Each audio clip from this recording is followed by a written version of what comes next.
Welcome to my channel Kartik Katha. Shri Krishna कहते हैं, हे पार्थ, बदलाव अगर हित में हो तो अवश्य बदल जाना चाहिए। यह एक बहुत ही महत्वपूर्ण और आसान जीवन का मंत्र है। कैसे जानते हैं एक कथा से। एक राजा को फूलों का बड़ा शौक था।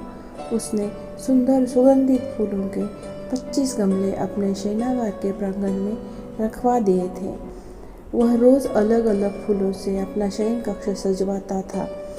उनकी देखभाल के लिए एक नौकर रखा गया था। एक दिन काम करते हुए एक नौकर से एक गमला टूट गया। राजा को पता चला तो वह आग बबूला हो गया। उसने आदेश दिया कि 2 महीने के बाद नौकर को फांसी दे दी जाए। मंत्री ने राजा को बहुत समझाया, लेकिन राजा ने एक न मानी। फिर राजा ने नगर में घोषणा करवा दी कि जो कोई टूटे हुए गमले की मरम्मत करके उसे ज्यों का त्यों बना देगा, उसे मुंह मांगा पुरस्कार दिया जाएगा। कई लोग अपना भाग्य आजमाने के लिए आए, लेकिन विफल रहे। एक दिन एक महात्मा नगर में पधारे। उनके कान तक भी गमले की बात पहुंची। वह राज दरबार में गए और बोले, राजन, तेरे टूटे गमले को मैं जोड़ने की जिम्मेदारी लेता हूँ, लेकिन उसके पहले मैं तुम्हें समझाना चाहता हूँ कि यह देह अमर नहीं। तो मिट्टी के गमले कैसे अमर रह सकते हैं? ये तो टूटेंगे, फूटेंगे, गलेंगे, मिटेंगे और पौधा भी सूखेगा। लेकिन राजा अपनी बात पर अड़िग रहा।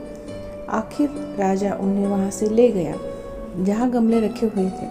महात्मा ने एक डंडा उठाया और एक एक करके प्रहार करते हुए सभी गमले तोड़ दिए।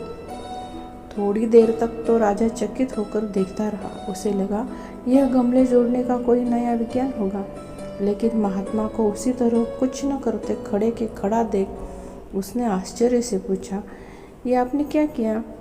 महात्मा बोले, मैंने 24 आदमियों की जान बचाई है। एक गमला टूटने से एक को फांसी लग रही है। 24 गमले भी किसी न किसी के हाथ से ऐसे ही टूटेंगे तो उन 24 को भी फांसी होगी।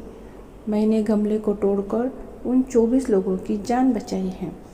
राजा महात्मा की बात समझ गया। उसने हाथ जोड़कर उनसे क्षमा मांगी और नौकर की फांसी का हुक्म वापस लिया। इस तरह साधु ने एक व्यक्ति के प्राण भी बचा लिए और राजा को देह अमर नहीं है इसका ज्ञान मिला, और बदलाव अगर हित में हो तो अवश्य बदल जाना चाहिए इस बात का भी ज्ञान दे दिया। सीख, कोई भी निर्णय ले उससे पहले उस पर अच्छी तरह सोच विचार करें कि मेरे इस कर्म से किसी को हानि तो नहीं होगी ना। ऐसे ही मोटिवेशनल एंड इंस्पिरेशनल वीडियोस के लिए कार्तिक कथा चैनल को लाइक करें, सब्सक्राइब करें, फैमिली एंड फ्रेंड्स में शेयर करें एंड कमेंट में लिखें। जय श्री कृष्ण।